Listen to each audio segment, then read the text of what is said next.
Good morning. This is Michelle Love with Dynamic Change. Hello, everyone. You're listening to KPCA-LP in Petaluma, a free-range radio and TV station. I hope everyone is having an absolutely lovely day. And I thank everyone for tuning in. And this show is about how to have more wellness in your life. And basically what I do with this show, Dynamic Change, every Wednesday at 11 o'clock to 12 o'clock, is I educate people on how to move through and get to the other side of emotional and behavioral patterns that get in the way of them feeling as happy as they could be within themselves. My background is I'm a certified wellness coach, self-defense instructor, fitness trainer, and I have a degree in psychology. And I'm also work with somatic release processes that allow the body to release trauma as well. And if you would like more information on me, you can always go to my website, dynamicchangewellness.com. And also you can email me and through that website and see the different kinds of classes and groups that I run and provide for people so they can achieve what they would like in their lives rather than running the same patterns that are stressful, that get in the way of feeling good about yourself. And so that's what I love to do. I also have a YouTube station, Michelle Love with Dynamic Change and Wellness, and I upload all the shows regularly. There's like 65, 66 of them now, and I cover so many different topics. And really to understand putting these concepts in a context that is very easy to understand and relate to, because I think we all tend to have some degree of these types of experiences in life. And so you can look to the shows to find out about how to heal domestic violence patterns, how to be aware if that's going on, how to heal certain abuse experiences that you grow up with, and work with your inner child, and how to work with releasing people that are toxic in your life, and how to identify that, and how to reach towards something healthier for yourself, and how to have healthy new beginnings, and to find creativity with how you approach your life. So I really extend this kind of information to people so they can have these understandings and new ways to approach their life in a really creative angle. That's what I love to do. So today here at KPCA-LP in Petaluma, today on Dynamic Change, I would like to talk about what I want to give an example for is finding your family. And again, I make up imaginary scenarios with imaginary people to bring that education around the psychological process, the somatic. Somatic means your emotional content within your body. So our emotions live in our body. And so that's why when we have stress for a really long period of time, it can wear down your body. You can get injured, you can get sick, because when that concept of emotional baggage is true, it's how your emotions live within your body. That it's not like they're just this random thing that lives in your brain.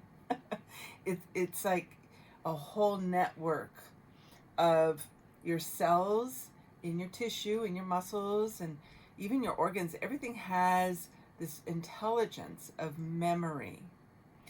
And so that's why somatic work is so important. And that's why I'm always educating on that. Because in order to expel the body's holding on to a traumatic experience, a stressful experience, something that was just a lot to handle on an emotional level, it's going to be remembered within your body, within your tissue. So when you're healing the mind of trauma and you're healing it of and varying degrees of trauma. I know trauma is a big word. Some people are like, well, I didn't have a lot of trauma. But I think it's very, very rare you meet someone where they haven't gone through stuff that was challenging, where they had the perfect childhood, or they had something that did not bring some challenging experiences to the table. So I think life is about going through learnings from these kind of experiences. So your somatic content in your body, those I teach these within the show, is to show you how you can start regulating your nervous system, which is vital when you've had any large amount of stress or trauma, and showing you techniques and educating people on how the body needs to also be addressed. The nervous system needs to be addressed because the nervous system will hold on to the experience within the body, the somatic process of being affected by extreme stress and trauma. So that's what we do here today. Thank you for tuning in. And we're going to talk about finding your family today. And what I mean about finding your family is, I think our biological family, sometimes, I will give examples, I've met many, many people, and sometimes our biological family is not able to kind of give us everything we were looking for on an emotional level. And there's nothing wrong with that. Or sometimes, the parents were dead, sometimes you're adopted. There's all these different layers of experience where there was something you wanted, some sort of connection, experience that you're reaching for in your life that didn't feel fulfilled from the childhood. And that is totally okay. And I think the biological connection is wonderful and very meaningful and very deep. But I do want to talk about, sometimes we have to find our family and our support system out in the world. So if someone grew up with an absentee parent, or found that their biological situation really had some damaging, dysfunctional aspects to it, and wanted to heal that, that's what I want to talk about today. So again, I make up these imaginary scenarios, and I worked in mental health for a long time, for like 7 years, and I have worked with a variety of people. And what I would like to say is that I think this is developing your support system is really an important topic. So I make imaginary examples up with imaginary names to give you an example, a reference point to understand this topic I'm talking about today. So my imaginary person today, the name is going to be Louise. And so Louise grew up with, let's just say, both parents had a certain amount of dysfunction, and that's okay. See, everyone does the best they can do. And sometimes people, let's say her parents, they both grew up with alcoholics. Let's say that. And because every generation, I think, heals more of kind of the generational experience and kind of the baggage that goes along. And people do the best they can. Sometimes, maybe they should have strove to do better. We're not going to excuse bad behavior, but I'm just saying people sometimes are just still learning. That's all the information they had at that point in time. So I like to realistically look at that so no one feels put down here. but also really validate your feelings. If Louise grew up with something that was, let's say, quite toxic and even abusive, maybe it was verbally abusive, at times physically abusive, because the parents had these issues. And issues like alcoholism usually is something that often goes way back, from the generations, and is easily kind of transferred onto the kids depending on the situation. So Louise grew up with these parents that both had alcoholism issues, and they both were just kind of angry, verbally abusive, and at times physically abusive. So Louise grew up feeling not a healthy emotional connection to the parents. She felt, her self-esteem was low. She felt like no matter what she did, she couldn't get them to be nicer. And so when a kid grows up in this environment, oftentimes they think it's their fault. They think it's something they did. There's something wrong with them. So Louise grew up with this experience of both parents having these issues, and those issues are separate from Louise. They have nothing to do with her. It's really just, if we can separate it out for people, I think it's so helpful. It had nothing to do with Louise and how she was as a person, how lovable she was, how good she was, if she was, none of that has anything to do with Louise. But growing up in that kind of environment, it's really challenging for someone to not identify with this unhealthy dysfunctional pattern and make it personal. It's pretty much impossible. And so there's this level of emotional healing and work that needs to happen in order to separate out from this experience. So let's say Louise, my imaginary person, my example for today, that is looking to heal this lack of healthy emotional connection with the biological family. So Louise grows up and she's just realizing that she feels really stressed out whenever she connects with the biological parents.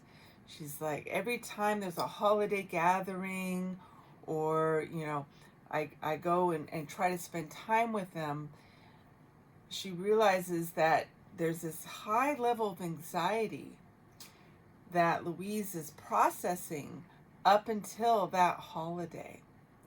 That weeks and weeks before, she's just realizing she feels some depression. She feels this buildup of these negative thoughts within her mind of she won't be able to do anything right. She's thinking, okay, what do I need to do for the holidays? Do I need to, get these particular gifts? How are we going to do the meal? There's all this anxiety attached to it.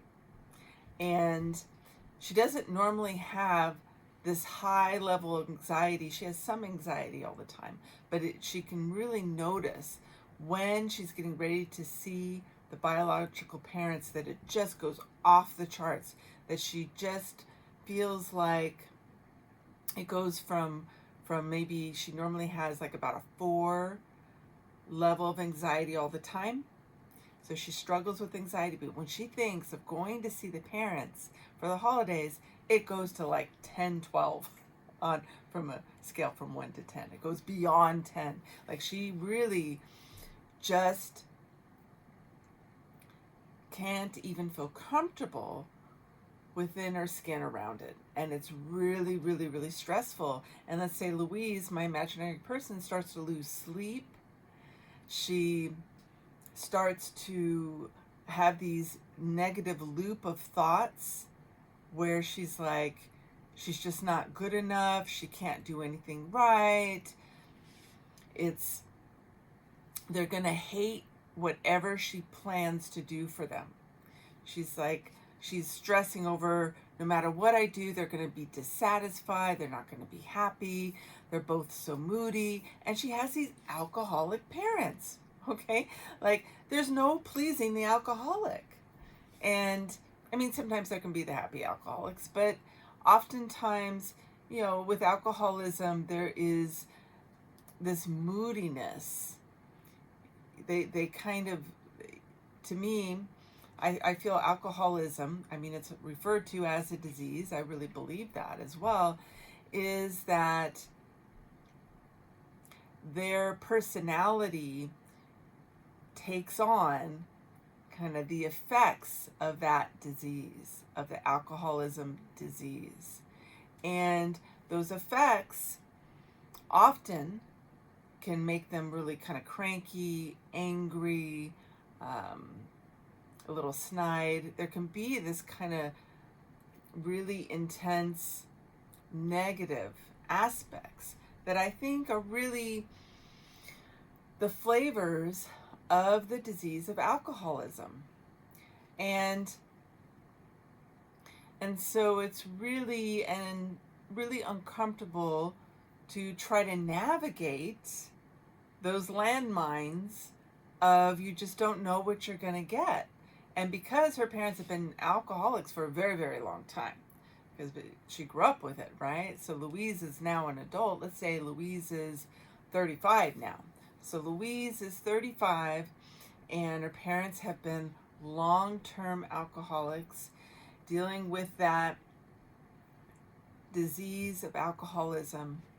And I think the longer alcoholism is with somebody, I think it really does wear down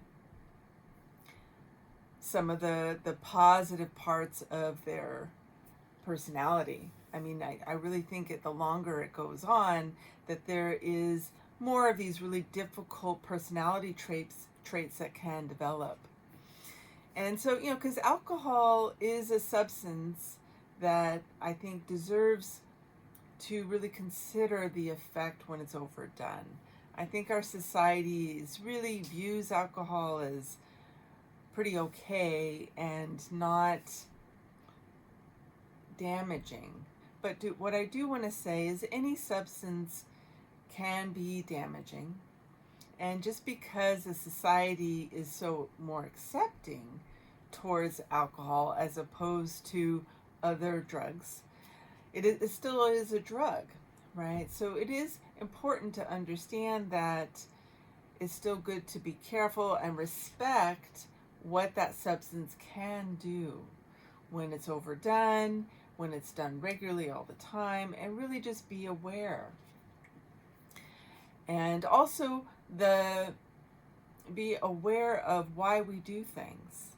And someday I'll just do a show on that, like tuning into, do we drink to cover up, sadness or anger or feeling bad about yourself? Or, we can do it with food. Are we eating, I think we all do this one, are we eating to kind of stuff some feelings, to cover up some feelings, some stress? So just be aware of how you're interacting with whatever you decide to do.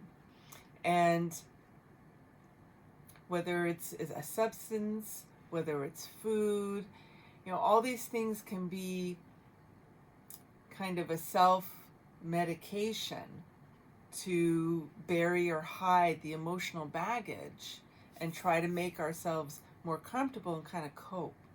And I think it is really important to pay attention to what we're doing sometimes. So anyway, back to alcoholism.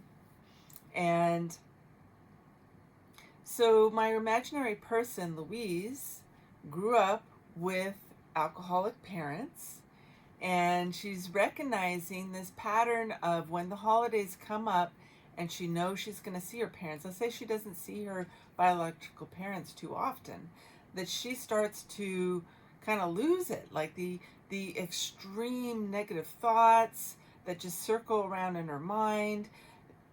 the amount of stress she starts to, her anxiety goes so high, it's like a panic attack. And she just is recognizing how difficult it is for her. And let's say Louise has a husband, and her husband, let's say his name is Josh. So Louise and Josh. So Josh is the husband, and he's reflecting to her, you know, these holidays, we do all this preparation for the holidays to go see your parents, and it seems to really wear you down, that it's so stressful for you. You start to have panic attacks and everything. And I think we should really kind of talk about this, and maybe seeing a therapist around it or something, but it doesn't seem to be really healthy. Let's say Josh was lucky enough, he grew up with parents. His parents were, you know, a little more balanced. So he's able to recognize the dysfunctional pattern that his wife Louise is going through. And so Josh is, you know, reflecting to his wife, you know, I love you, and I think you're amazing, and I hate to see you struggling in these ways just to go and spend this time with your parents around the holidays. And I think you should go start seeing a therapist and maybe explore that a little bit. So this lovely husband, Josh, is saying this to Louise. And so Louise does start to see a therapist. And let's say Louise starts to do it 6 months before the holidays, because her husband, Josh, was like, the last holidays almost did in Louise. Like, she really, really was struggling with panic attacks. It was just too much, and he's concerned.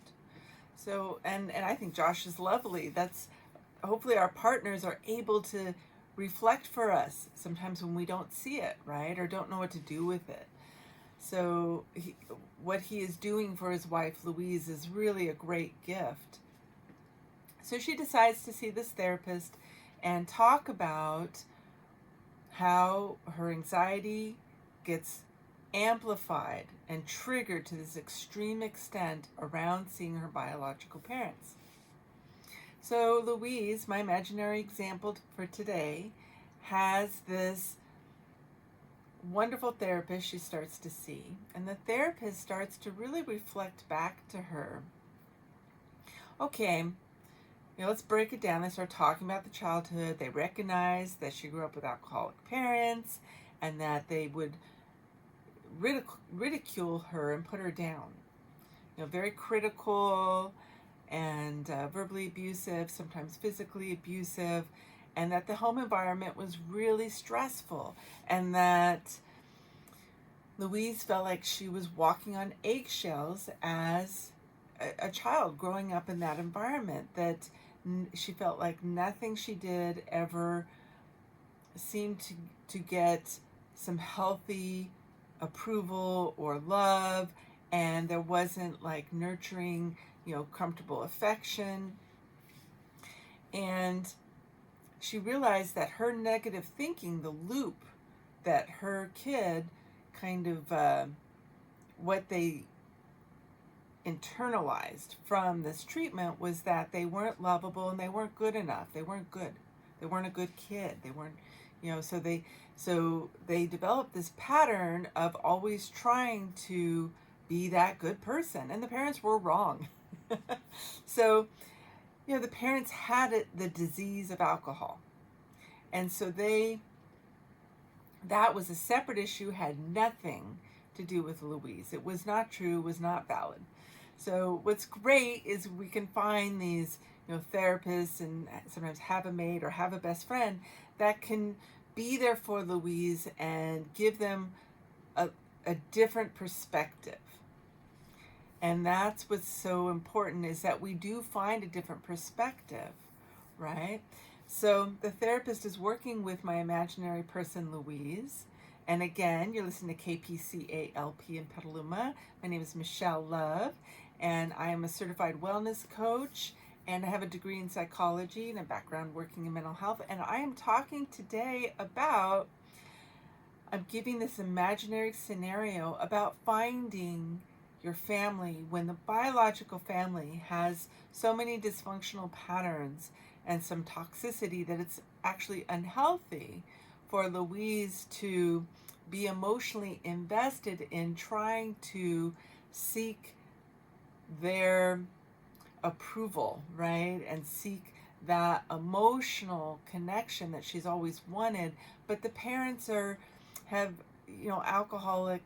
have the disease of alcoholism, and they're not capable of actually giving that healthy connection to Louise on an emotional level. So that's not even emotionally safe for Louise, because she is having such extreme level of panic attacks when she thinks of spending time with her parents. So it's so debilitating that it's not even emotionally safe.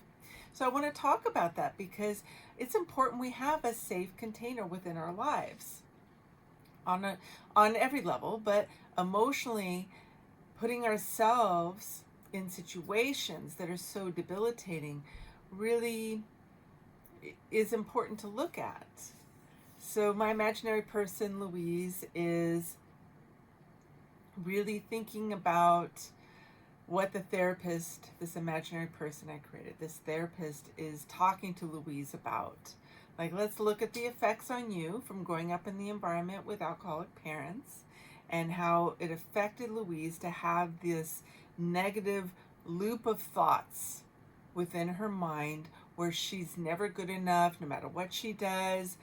It's never good, that she's not a good person, she's not lovable, and it's almost like she took on this projection of the parents, which had nothing to do with Louise. Louise was this lovely, sweet little girl, but the parents had their own self-hatred, had their own negative thought loops, their own, traumas they grew up with, and they projected that out on Louise because they just did not heal those things within themselves, and they were broken in their own ways, right? So it's something that was not healed for them. And so Louise got this projection from their own dysfunction, their own emotional baggage, but she took it on. She believed some of it must be true, because when you're a kid, that's like you're this sponge. You just absorb what you're around, and the biological family is very impactful. And so it takes time to undo that, to recognize it for one, and to undo it. So Louise is really getting this feedback from the therapist that it wasn't her fault. There was no way to actually make her parents happy, and that wasn't even Louise's job as a child, and that the parents were angry and had their own self-loathing, really, and they were trying to self-medicate with the alcohol, and they had become alcoholics, and they both grew up with alcoholic parents as well. It was a generational thing, because often with alcoholism, one of the things they always said in the past, which I think from everything I've read, I think it has some really valid points, that it can become this kind of biological, inherited, very easy thing to fall into when there is biological family that has alcoholism, that it can kind of somehow creep into your I'm not sure how it creeps into the DNA, but it creeps into, there's like a disposition that can be there biologically and definitely emotionally, because they're growing up in that environment. And so when there has been, this generational pattern that has gone on for a long time, when a child grows up with that, it's almost like they can be predisposed to go right into that kind of alcoholism very easily. So it's something to be aware of, and always do things with moderation, and be aware of if you're trying to self-medicate or how you feel. When someone grows up with alcoholism, it's important for Louise to notice how she feels, because that alcoholism, it's like if it depends on how much you pay attention, how mindful you are, right? But there's this feeling of, I want more, without, almost this abandon, like giving yourself over, this self-abandon, abandoning, giving over yourself, surrendering almost to the alcohol, that I think biologically happens with someone that is predisposed biologically.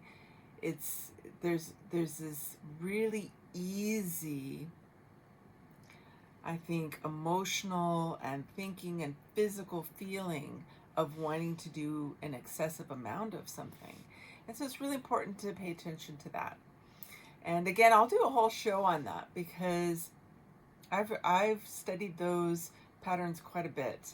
And I think those subtle feelings of kind of wanting to self-medicate with the substance is something that they're subtle, and you have to be mindful to really be able to notice that pattern and be aware of it. And it's important to be aware of those patterns and to seek emotional healing, so we're not just self-medicating, because it only gets worse when you self-medicate. And everything has a place. Sometimes the coping mechanism is helping someone not have more severe destructive behavior. So, there is this gradual working through things.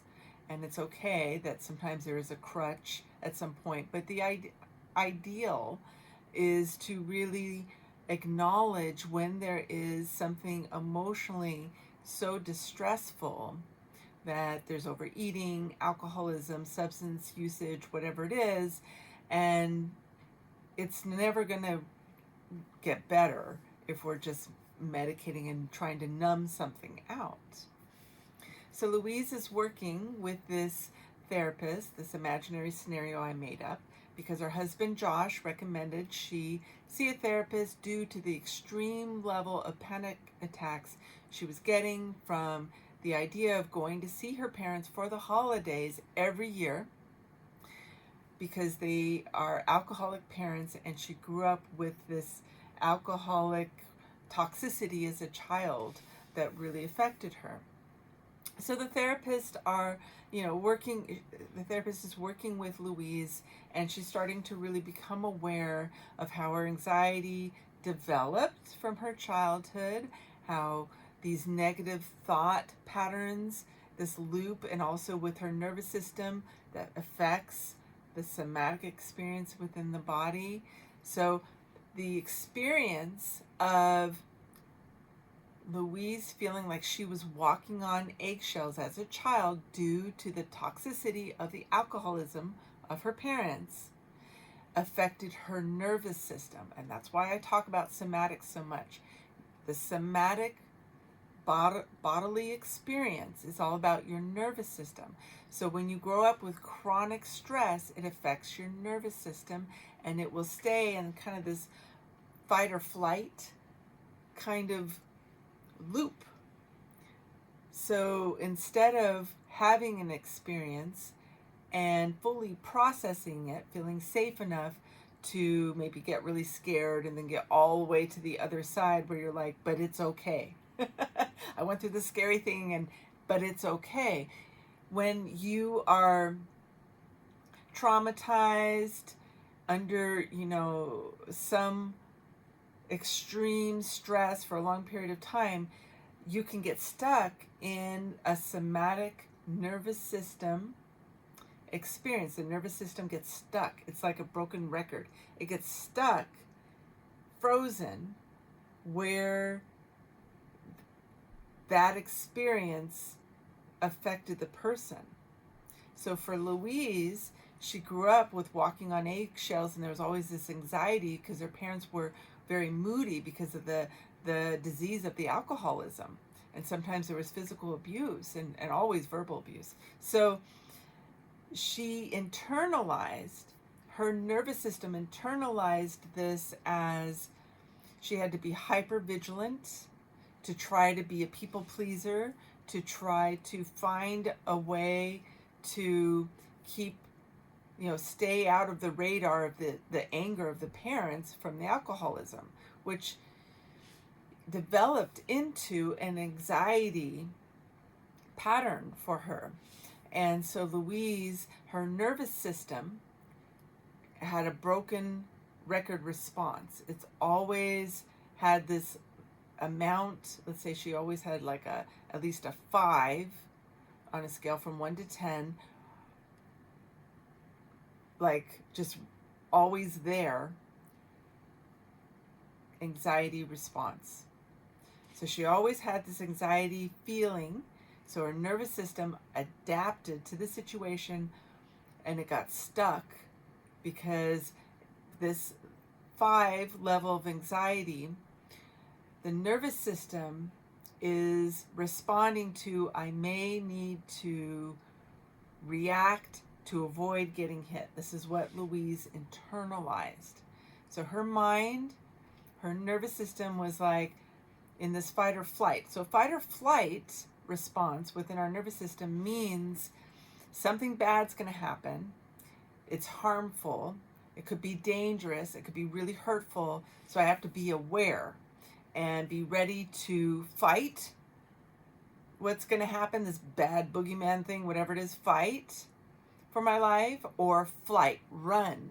Okay? So Louise is feeling the impact of, I may need to block being hit. That's the fight, because they're a little kid. They can't fight per se. Or they're going to have to run.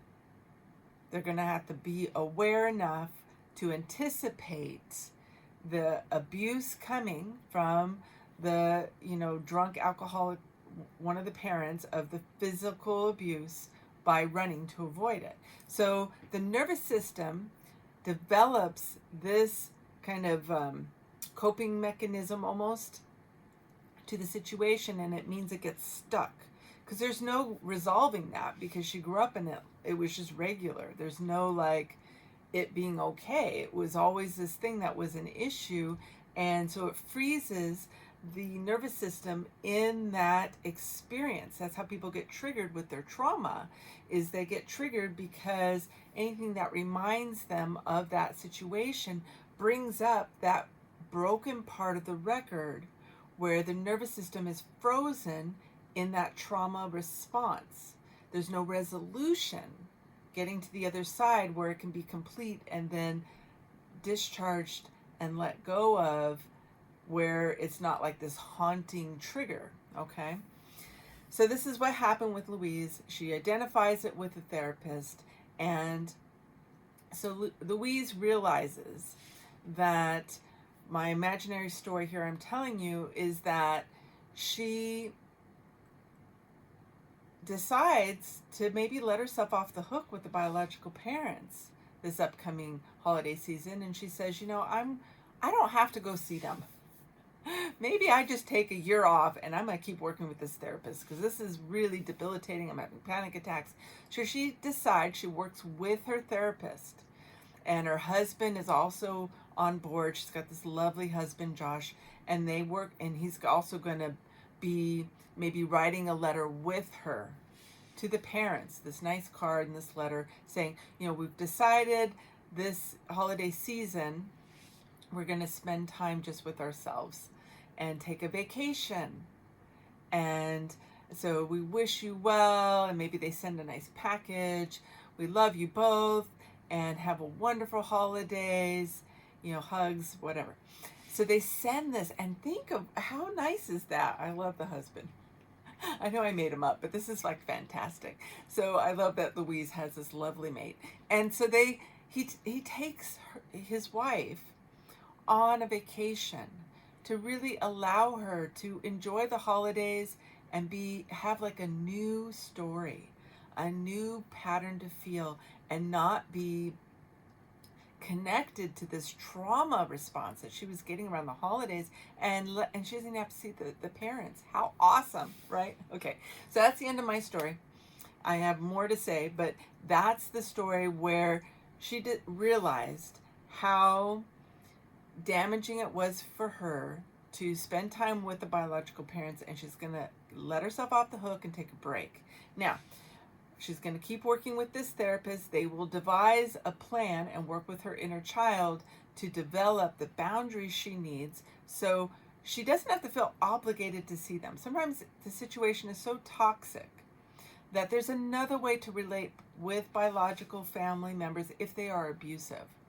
And so, it can be more, maybe you talk to them through Zooms and FaceTime and, Skype. There's all these ways we can interact, talk on the phone, but develop some boundaries first where she feels emotionally safe. And she works with a therapist around this, works with her inner child. The inner child learns from the therapist. The therapist tells Louise, educates Louise, none of it was your responsibility to try to make them happy. You were in a situation where you were just doomed. You were never going to be able to please them. And it's like a setup. It's never going to happen. So just, it's okay, let it go. Just see it for what it was. And that's why it's so important to work with, whether it's a wellness coach, a therapist, be in a group, read books on this. Start to educate yourself on, when you grow up with something that's dysfunctional, it doesn't mean it was right. It was incorrect. People were damaged. They had their own patterns. They were broken people. But to see the truth of it, let yourself off the hook. And also, by recognizing the truth of it, at some point you work through the feelings, allow yourself to feel angry, whatever rage, whatever, pissed off at the parents is, that's okay. But you want to get to let all those feelings out of your body and work with the therapist so that trauma loop of the nervous system can be completed. So a therapist or a coach, whoever you're working with, people that work somatically with the body, will help you get to the other side of that somatic buildup where it was stuck like a broken record and triggered all the time, and release that buildup where the nervous system was stuck and let those feelings get completely resolved. It's like when you cry really, really, really, really, really hard and get really, really, really, really mad in a safe way. But you get to the end of it, get to the other side of it. When we are stuck in it and it doesn't get resolved so it can be done with. You know what I mean? So you're not continuously going through this trigger with the nervous system. It can actually, the therapist can help Louise process the emotions, that feeling of anxiety, walking on eggshells all the time. Let it come up somatically, get processed 100% so it's all flushed out. Let it all come up, like really get upset, really let it out, really cry, really sob, really write down the letter of I can't stand it that you did that, whatever you have to do, let yourself get mad, whatever it is, in a healthy way so it can all be out of you. And when you get to the other side and work with someone somatically to do that, I do this kind of work. It's so important because you get to the other side of it. And then there's this integration of healing, okay? So Louise does all this with her therapist. They develop a plan to handle the biological parents to where she doesn't feel obligated to be exposed to the toxicity. She doesn't have to see them if she doesn't want to. And she's starting to develop some language she can use with them so her inner child feels safe, developing language around boundaries, and really not engaging in those old dysfunctional patterns and not feeling obligated to connect with them. If people choose not to heal, that's their choice, but we don't have to sacrifice ourselves to that painful pattern. So Louise gets all this help with the therapist. Josh is lovely, her husband, and they keep working on it. So she develops language. So the healing is all the somatic work with the therapist, completing the trauma work, the trauma loop within the nervous system, working on those negative thought loops that she was getting stuck in, and creating boundaries so she's not feeling the anxiety.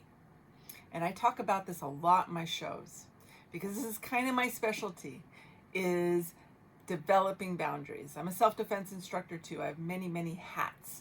But what I'd like to educate people on is how they can develop that language.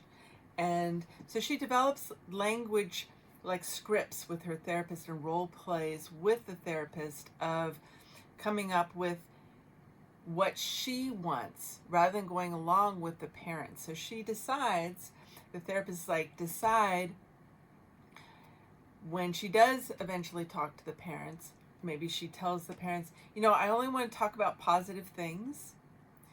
And so today let's talk about this and this. Maybe she has some particular topics.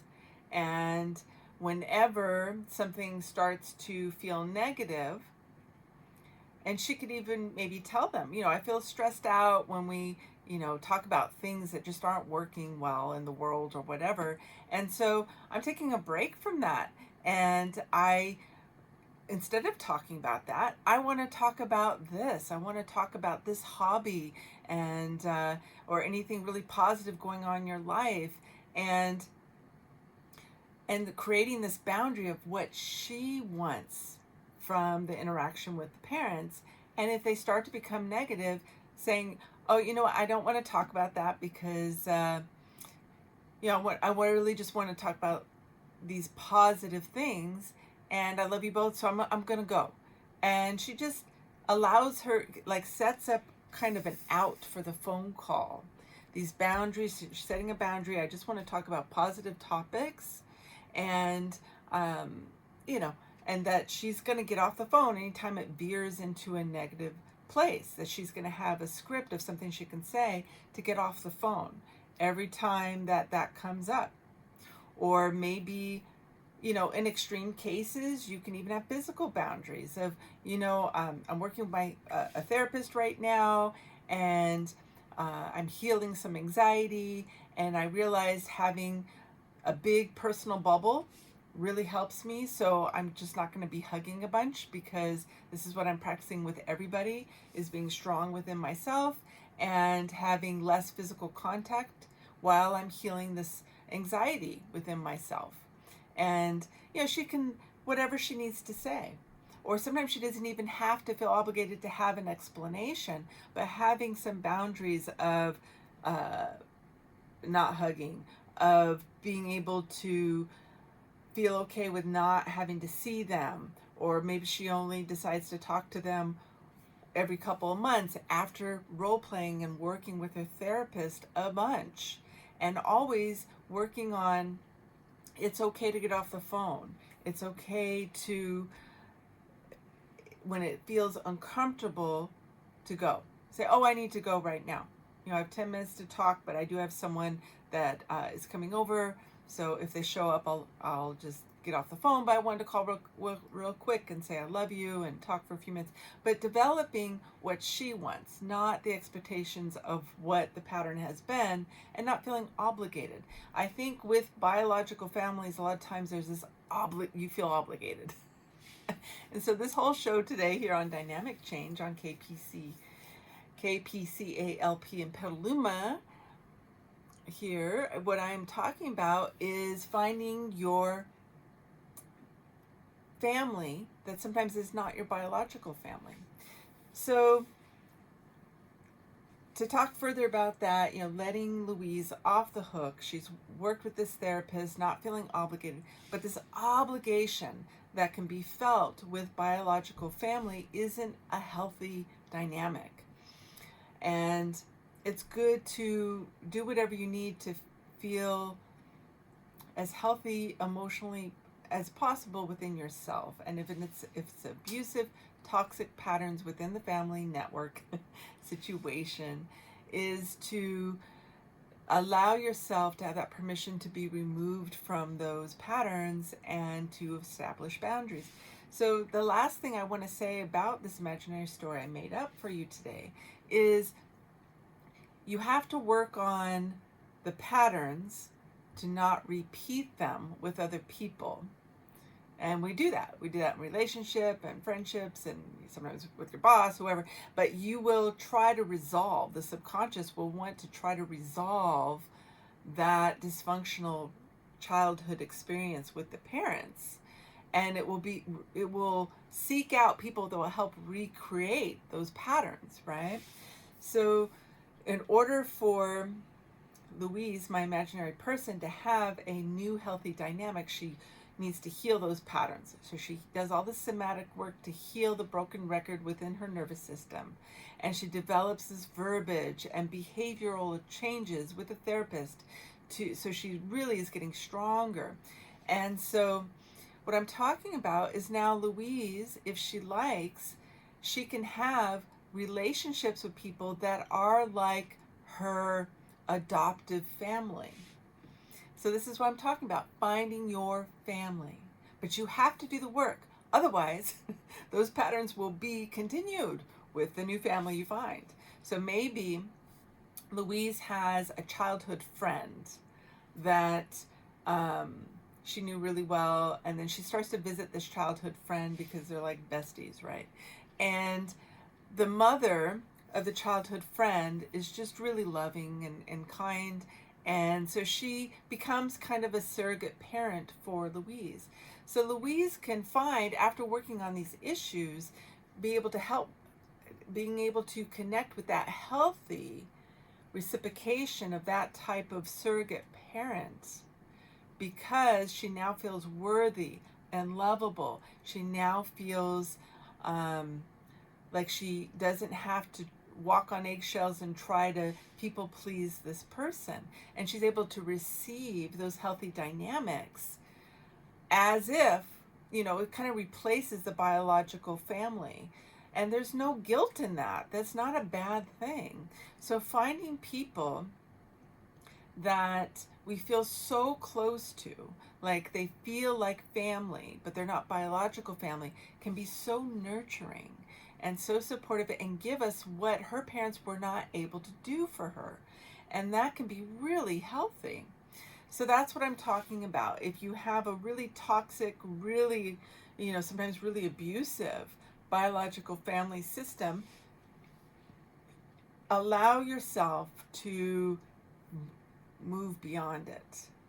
Don't feel obligated or chained into having to experience that. You can still love them. You can also process those feelings and at some point maybe even forgive them. And that's a beautiful, beautiful healing for the heart. That to me is worthwhile. I think that's so beautiful. But we can't heal it if we are, sacrificing ourselves to this abusive pattern because we feel obligated because they're biological family. So it's something to really consider and think about, but finding a family that is kind of like your adoptive family or people that adopt you, and they can be the healthy brother, mom, dad, whatever it is, can be so healing and so powerful, but you still have to do the work. Always do the emotional work. And when you heal yourself, it ripples out, and it, in my opinion, it actually heals the biological family, because you're no longer doing this dysfunctional dance with them. So it forces them to kind of learn. And so they still have their own choices, right? But they can't do that with you anymore. But that rippling effect has an impact on them that is really healing and really healthy. And you're showing them that healing can happen. And so even if they're not conscious of it subconsciously, they're going to learn from that. Okay? They're going to feel it emotionally. So it's really powerful to heal yourself for your own well-being, your own happiness, and that indirectly heals the family unit. And give yourself permission to find people that can truly see and appreciate you, rather than the the environment Louise grew up with, right? Where she was not going to ever be seen. And allow yourself to feel that healing experience. It's so healing when we are able to be appreciated and loved by people in ways that we never got as children. Oh, that feels amazing. and but you have to work on healing it. You really got to do the work. It's so important. But I think letting go of the guilt, the obligation, this concept of it has to be a certain way with the biological family. I think that that's kind of not a healthy pattern. I think it's more important to say, I want to strive for my highest well-being, being the best person I can, and let go of the dysfunctional patterns, and I can love them from afar. And I can allow myself to have other relationships that bring all this solace to, Louise's soul and heart. And so you can recreate these healthy connections, and they don't have to be biological. So finding your people is important. Find your tribe, find your friends, find the people that understand you, the people that get you, people that can see you. So that's my story. And I want to share something with you today about the station here at KPCALP in Petaluma. One of our shows here is called the 8 o'clock Rock Show, Tuesdays from 8 p.m. to 10 p.m., hosted by Greg Randall. The show features Greg Randall picking all the music you need to hear from all decades of rock and roll and its roots. So much fun. Spinning selections from his own collection, he will crossfade the pioneers of rock and roll with punk, I love punk, power pop, so fun, garage, Americana, indie rock, blues, glam, I love glam, so cool. I love the 70s. The 80s were fun too.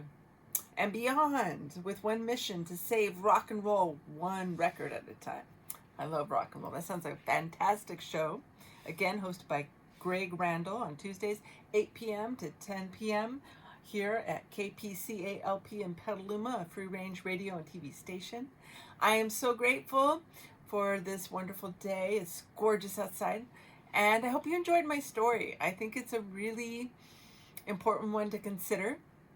I think holding on to guilt and obligation towards patterns that just kind of beat up your heart are not serving anybody. And it's more powerful to heal them, let them go, and then bring this healing to the family dynamic. Even if it means upsetting someone, it's worth it, because it's healthy to heal these things. And there's layers to it. Sometimes people get mad. They don't like it. It doesn't matter. It matters that you take care of yourself and you heal your heart. And that's what love is about. Healthy love is about that honesty. Healthy love is about that realness, about reaching towards the better scenario for everyone involved. And maybe the better scenario is those family members understanding healthy boundaries. And that may stimulate them wanting to heal even more. It's amazing what we do, how it ripples out. And sometimes you never know all the good that can come from that. So let go of things that make you feel guilty and not good. Reach towards things that make your heart feel whole and make you feel the best you can within yourself, and that make you feel seen in a good way. Thank you for joining me today. You're listening to KPCALP in Petaluma. This show is Dynamic Change. My name is Michelle Love. Visit my website if you want information on all the private work I do with people, the group work I do with people. I do a lot of somatic work for healing. My website is dynamicchange-wellness.com, and my YouTube station is Michelle Love with Dynamic Change and Wellness. You can see all the shows there. If you enjoy the shows, please hit subscribe, and I hope your day is lovely. Thank you for joining in. I will see you next week here Wednesdays 11 o'clock to 12 o'clock here on KPCALP in Petaluma. I hope your day is amazing.